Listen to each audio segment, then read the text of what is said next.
Good morning students, myself Ajit Pratap Singh. Today in this video of class 6 science, I'll let you know about reversible and irreversible changes. Okay students? So in the first video of this chapter, I told you about some common changes which are occurred or which are found or which take place in animals, in plants, and some changes also take place around us, like the changes in weather.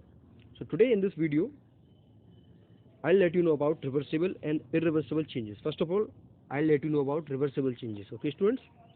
Reversible, as the name suggests, are the changes in which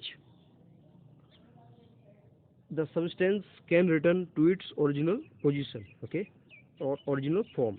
For example, stretching of rubber band. Whenever we stretch the rubber band and whenever we stop stretching the rubber band, then the rubber band comes to its original position, okay. Next one is irreversible changes. Irreversible changes are the changes in which the substance, no new substance is formed, and substance generally does not return to its original position, okay. So let's consider some changes one by one. First one is the shape of the balloon comes back to its original position or original form whenever we stop squeezing the balloon, okay. The balloon returns to its original size whenever we keep out of the sun for a little while, okay. The kicked football can be brought back to its original position. So these are all examples of reversible changes, as you can see, okay. The red hot piece of iron regains its original color when it is cooled, okay. Next one is the molten wax becomes solid again when cooled. So these are all reversible changes, or in which no new substance is formed, okay. So as I told you, all these changes which can be reversed are known as reversible changes, okay.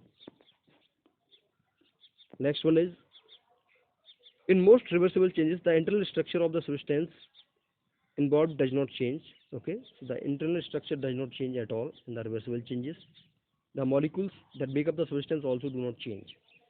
So remember these two things, students, that internal structure and the molecules which make up the substance also do not change in the case of reversible changes, okay.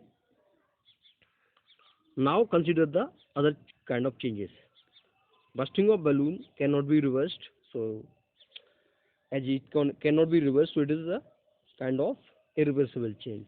Growth is a change that cannot be reversed, so it is also an example of irreversible change. Cooking of food or burning of wax, which cannot be reversed, so these are also few examples of irreversible changes, okay.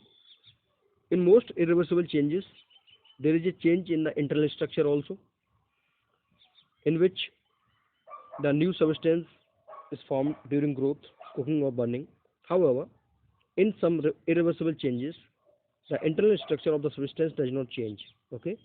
So there are some exceptional, or there are some exceptions in the case of irreversible changes, in which the internal structure of the substance does not change. For example, when a balloon bursts, there is no change in the molecules of the rubber. So in this case, the internal structure, or we can say the molecules of the substance, that is rubber, does not change, okay. One way to group changes is to see if they are reversible or irreversible. Let's see, or let's study some changes based on the changes in the internal structure of the substance involved. So that's it for now in this video. The remaining topic of the chapter we will discuss in the next video. So thank you very much, students. Have a great day.